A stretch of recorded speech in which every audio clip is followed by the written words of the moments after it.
Hey there, it's Josh, your intuitive guide, and today I want to share this cool presentation on spiritual and energetic hygiene because I feel it is absolutely imperative. It's not out of fear, it's just I see so many people on TikTok, YouTube, Instagram, and there's so many people that are just diving into working with practitioners, whether they're psychics, mediums, empaths, you're talking to loved ones, you're looking for your own personal guidance or mentorship or help, insights, looking for someone outside of yourself to tap into something. So these are protocols that I feel not only for you, but also for the practitioner if you're watching. I've learned this over the years. I've been doing this pretty much most of my life, but in the last, I'd say 20 years, things have really activated for me just based on the frequencies and everything that are happening. So without further ado, let's just get into this. So before you step into the field, like when I work with clients, I will give you a little overview here. It's important that, I don't just accept someone to like, hey, can you tell me this, something about a relationship, someone that's passed on, a job, money, wealth, the typical topics that people want to cover. But it's important to recognize that hygiene, just like when you get up in the morning or, you brush your teeth or you shower when you get up and before you go to bed, right? Well, it's the same thing energetically. If you are in an angry place, if, things aren't happening in a certain way, do you expect, to get the type of results you may be seeking? I always tell people don't have expectations. You can have intentions, but don't for the outcome, right?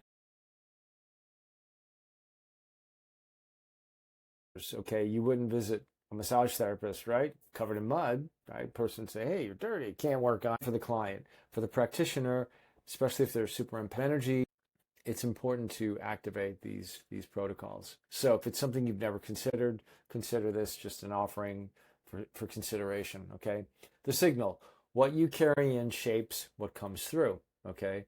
And the mirror, and that's what I offer. I'm a guide and a mirror as a medium. Each person's different depending on what the situation, the scenario is, but there's also protocols. There's disciplinary, there's energetic boundaries. For me, I don't know what other people think, but in the mediumship world, there's something that's called footprinting. And a lot of mediums I see, but footprinting is like leaving your front door open in your house, right? And I just start walking around and looking at stuff without your consent or permission. No bueno, okay? Just want to say that. So this is something that you want to consider, okay? You want to clear your field first, okay? Like I said, you wouldn't go to a therapist covered in mud. And literally, what creates field interference? Well, you're angry, you're pissed off, you're tired, you're stressed, you've got other things on your mind. Stress and unresolved arguments distort the field. Substances, okay? I never work with anybody that's on drugs, these things. So I know firsthand, I'm not just saying this just to like, it clouds your field. And it has, now I understand there are people that are on prescriptions and stuff like that, and that's a case by case basis. But other people's energy clings. It can actually pierce your energy if your fields and shields are not anchored and grounded. Okay, so you want to clear it consciously.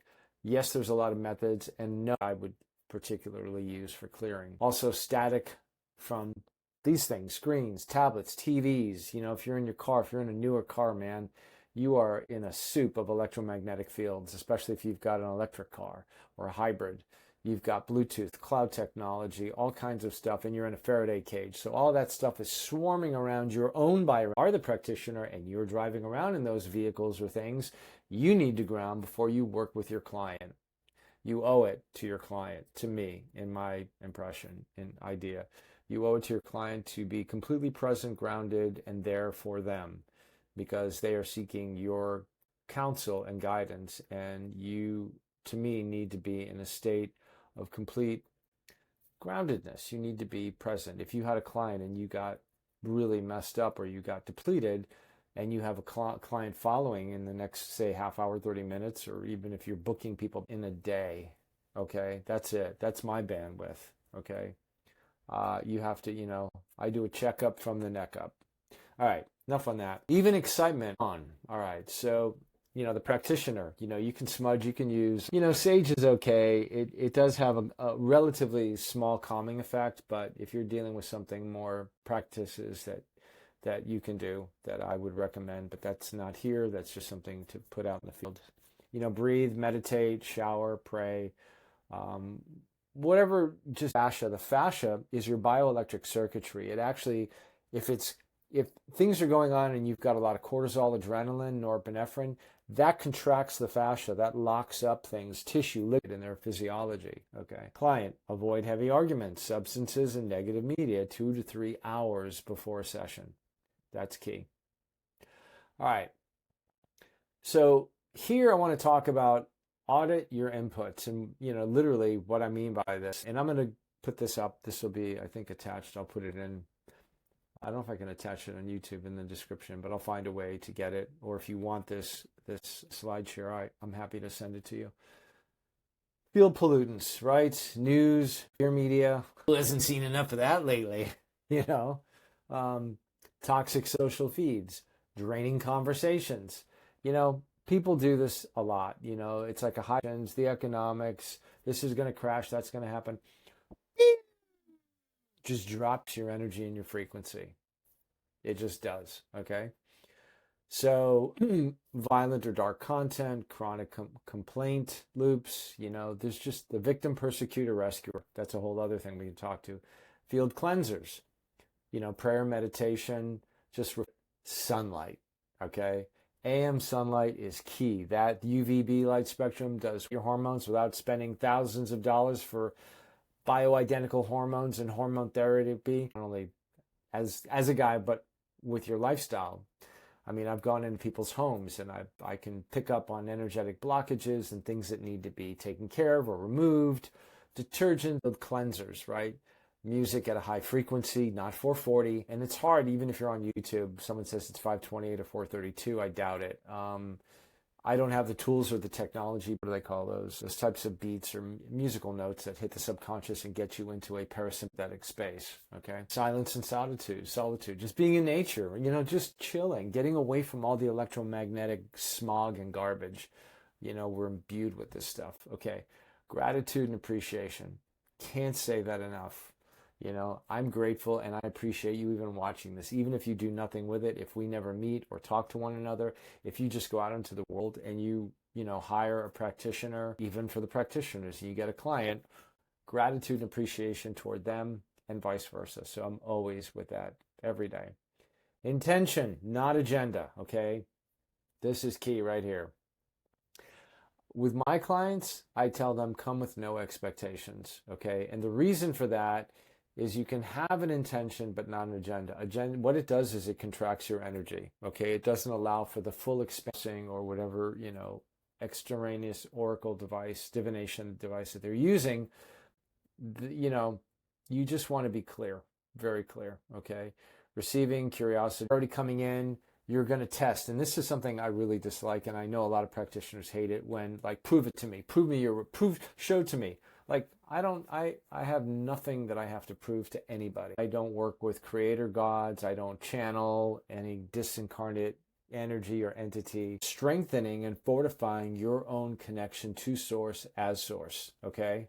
You are this unique, specific spark, stardust fragment. Talking about a being. I'm talking about the energy that is eternal, okay?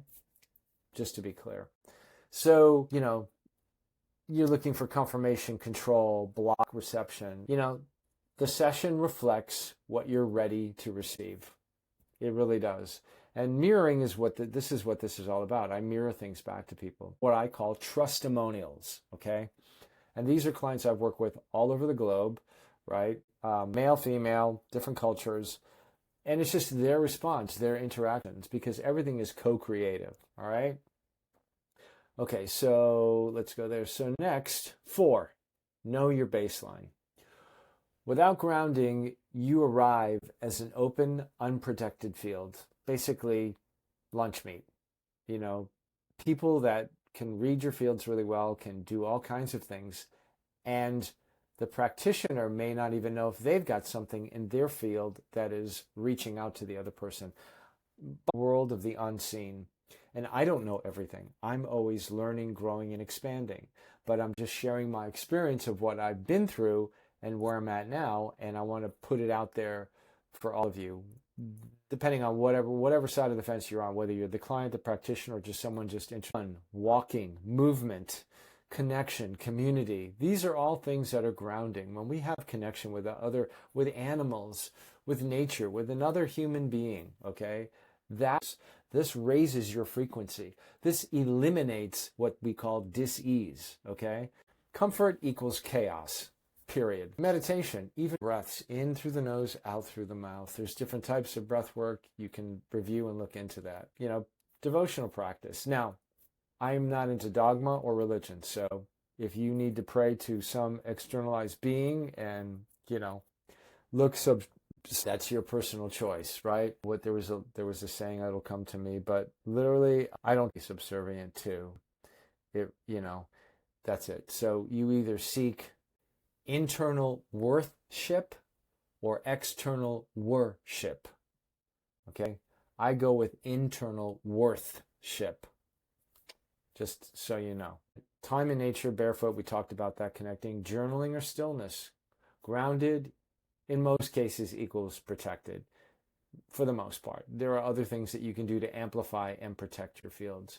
But the first thing is, whenever you work with a client, or if you're the client going to a practitioner, is to not be in fear. You're going there to get support, to get grounded, and to get feedback. And even when you get the feedback, you need anything that I say, don't believe a word I say. Just remember, belief is something that you have to be convinced of. Intuition, cognition, emotion, transmit and receive 24/7, all the time. Okay?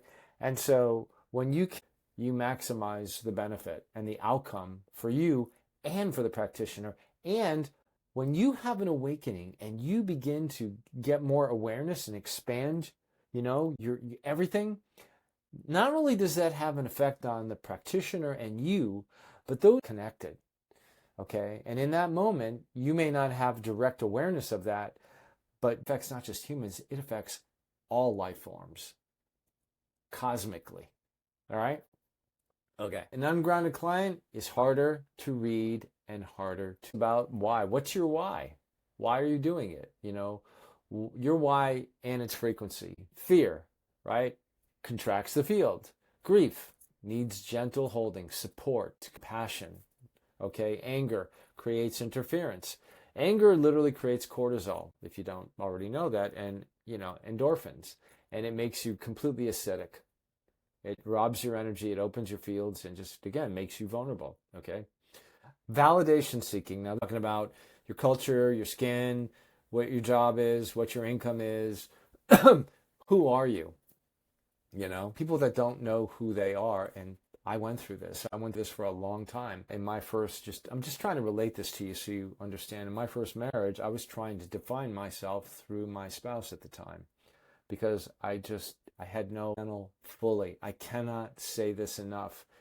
If you trust somebody, I'm not saying you have to, but not naive and gullible is a noble trait to have, because there's a level of trust and openness that you are placing, and this is for the practitioner to pay attention to. When someone is sharing something with you, they're being vulnerable.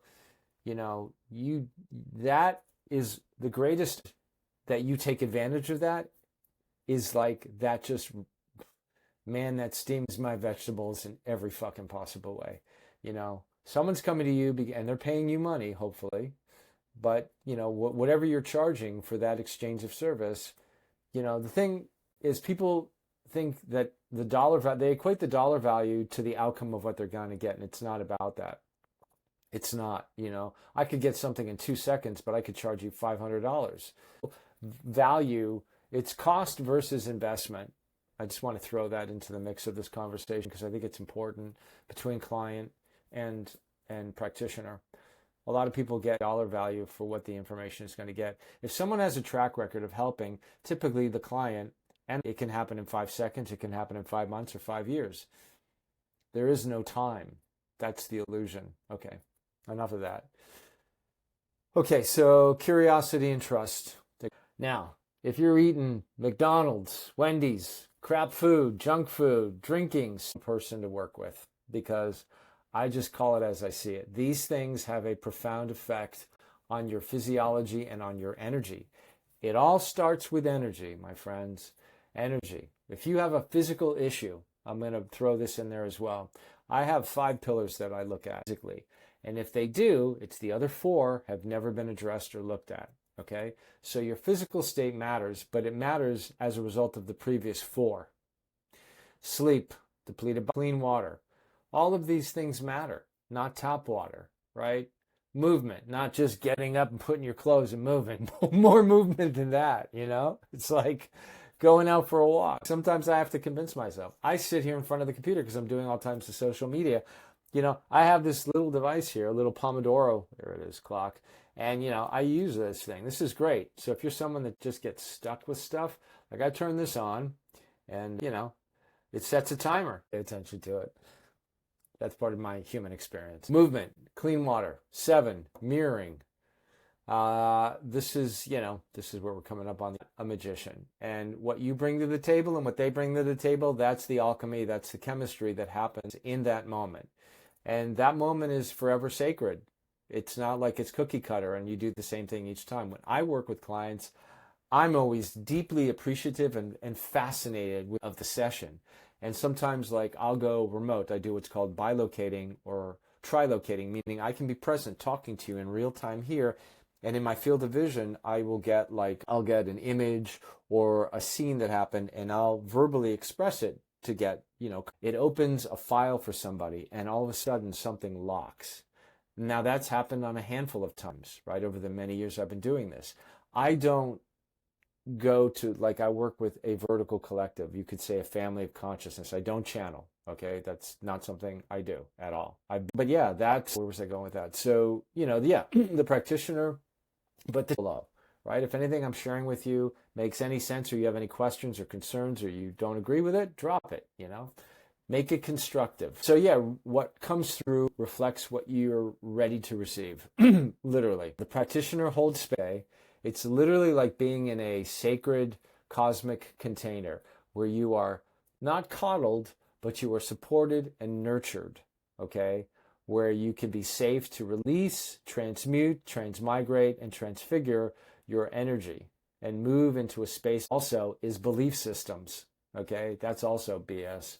I can give you more than you're open to, okay? So if someone's making you some miraculous promise, I mean, there are people out there, that are so-called healers. They remove things, but I question that because, yes, they can remove, say, cancer or a pain. Pain, physical pain, and I understand this, physical pain is your body's way of communicating with you. And just because you have a pain in your shoulder or and you have to talk to your body, you do. You can talk to your body and you'll get a response. You just have to be patient and learn to receive it. Open up those what are called apartheid units. Place that you have to live in, okay? It houses your soul and your spirit. All right. So, protect and amplify. Now, white gold light, yes, I like pale silver. Pale silver light is D12 Maharata current. Intentional prayer, invocation. Salt-based, salt baths. There's different types of socks on the bottom of your feet at night when you go to bed, and that pulls out, extracts toxins out because your lavender, wintergreen, black spruce, cypress, different types of essential oils can really help to ground you, okay? Sound and frequency. Those are some things that are debatable. Different types of sound and frequencies, the solfeggio frequencies, Fibonacci stuff, not into it all. I refer to that, not my saying, as the fib of no chi. And, nature immersion, I think, is one of the best. So if you're at a beach or in the mountains, even if you're in the desert, just getting out, not harming yourself, but getting into nature, away from there's my thing. Getting away from electromagnetic fields, non-native EMF, dirty electricity. Even on my computer here, I have Iris Tech, which is, all these things help to boost your fields, your energy, not drain you and deplete you and distract. Digital detox windows, we all need those. That is so, so crucial, that shield. And I think, is that it? Oh, no, we're not done yet. Okay, so here you go. This is the practitioner. I'm just going to move this over here. All right. So go there, or I'll go up here. How about that? Okay, so we have clear. One. You can smudge, you can use just to clear the field. That's really nice. You want to get real authentic stuff, not cheap wood. Smudge, breathe, shower, pray, yoga, tone, humming. That's one thing that I forgot to add here. Humming does an amazing amount. Just any tone. Body, but humming releases pent up emotions. Breath work can lead. Notice the nature. I did a TikTok video where I forgot the guy's name, Burkella. He has a book called Shake It Off. You can look that up. And basically, animals do that in nature. When they've been, a predator is attacked on after, say, an antelope or a deer, and they've escaped, right? They tend to just find a spot and they just shake for however long they need to, and they dissipate the energy. And then they're back to doing what they were going to go do. They let go of the pain, of the emotion, of the fear. They just shake it off. They could do, now, I don't know why I put white gold. Pale silver is what I use. Pale for protecting your fields. Call in only what serves the highest good. Yes and no. That sort of works. I'm kind of giving you some rough basic ideas that most people have heard, but I can get more specific than be general. That's your intention, aloud or silently, or even write it down. Writing is really good because when you write, you're bringing it out of the ethers into physical manifestation. You are transmitting that information into your the papyrus, your paper. You're bringing it into a physical reality. Okay, so now you're writing about it, and as you're writing, you're creating emotion and feeling. Right? Attention, you are a clear channel, not a sponge. Center. All right, here we are. Totally important. Just center for 5 or 10 minutes. No phone. Feel your own field first. Ground. Feet on the floor. Right. Get rid of socks and shoes. If you can do it outside, do it outside. Breathe in the nose, into your belly, and if you can do it sitting, never while driving or sitting in water. That's a big no-no. Never do that, okay? And open. Let go of the expectation. You are the mirror. They bring, what they're ready for. That's it. That's what this is about. We are such unique beings, these angelic humans, that we are eternal. Not immortal. Don't go for the immortal bullshit story. Immortal beings and gods. Poo-poo. Transmission, reception, translation, reflection. So, there's different levels. I just kind of put this, and we're the center of this. What I call this, well, there's usually a scale that I use. We're the incarnate. You have the soul, the oversoul, the avatar, the rishi. The rishi is a ball of sun, which is you right here. And so these different levels of consciousness allow for you to pull in all these frequencies and information, right? No device, card, or technology replaces a clear ground as a sealed channel, meaning you are channeling your own energy. You, not a being. I'm not talking about Daryl Anka. I saw him 20 years ago with Bashar. I read the book Seth Speaks by Jane Roberts. There are 3 different types of channels, and I'm just stating that Bashar is an out-of-body.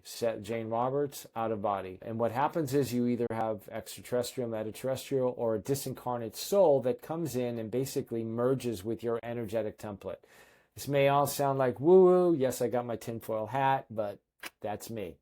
These things exist, and they can be quite harmful.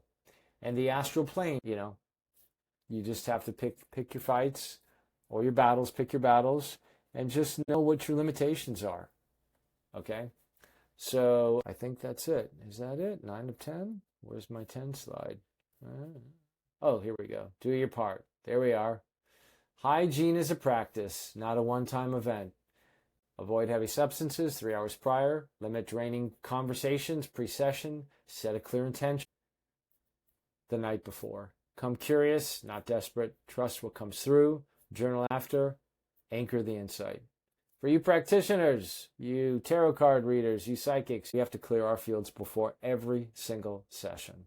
And we set our own protection and boundaries. Whatever that works for you, if that works. I have different modalities and things that I do energy-wise to run frequencies to amplify and protect my fields. If you'd like more information on that, I'm happy to share that. Ground into your body. That's something I want to bring a really important point. When someone is literally present, they have energetic, whatever you want, if any of them are in their body, maybe 40 to 70% at any given time. It just depends. But when you come to a session and when you are working with a client, You need to be present, because if you're not going to be present and accountable in your body, something else will be. Okay? So it's muy importante. Okay. All right. You've put your intentions in. Spring water's good. Like I tend to do. I like Gerolsteiner. This is a spring. It's called balneotherapy. I get this at like TJ's. And when it's chilled, it's so refreshing. But that's a sparkling water. But I do other things too. I have a device that I use to make coherent water. And I can tell you more about that if you're interested. Got lots of great things, goodies. But I don't even call it biohacking. I call it renaturing or rewilding. And that's not, I didn't come up with those terms. All right, back to the practitioner checklist. Release attachment to the outcome for both the client and both of you. No attachment. Discharge absorbed energy post-session. So clients and practitioners, we both need to do things to discharge the energy. Rest after high volume sessions. Even a half hour for me, I need to go take a walk, depending on the time of day. And that's basically it. That's what this is really all about. You got to do your part. And when you do, you will see tremendous difference. And even in the clients, I find that I've worked with even other practitioners or guided them. I've said, look, if you're getting clients that are, not of your liking, I mean, it's like, I don't pick and choose. It's all about frequency and alignment. It's a broadcast, and there's growth and learning too, right? And that's the beautiful thing for me, because everything's a reflection. But I think a lot of times there are people, clients or practitioners that get clients that just, they see no progress with themselves or with their client. And that's a time for inner reflection, for outer direction. You need to take a break because, then it becomes ego driven, because now you're doing it for the monetization and not for the actualization of being present and accountable for your client. So that matters going on. So that's it. That's what I wanted to share. I hope this was helpful, insightful. Hope this provided some awareness. And if you have any questions or comments, please drop them below. If you'd like to book a session, I'll have links in the description. And that's it. Sending you all my love, right? Have a beautiful day or evening, and I'll catch you on the next one. Ciao for now.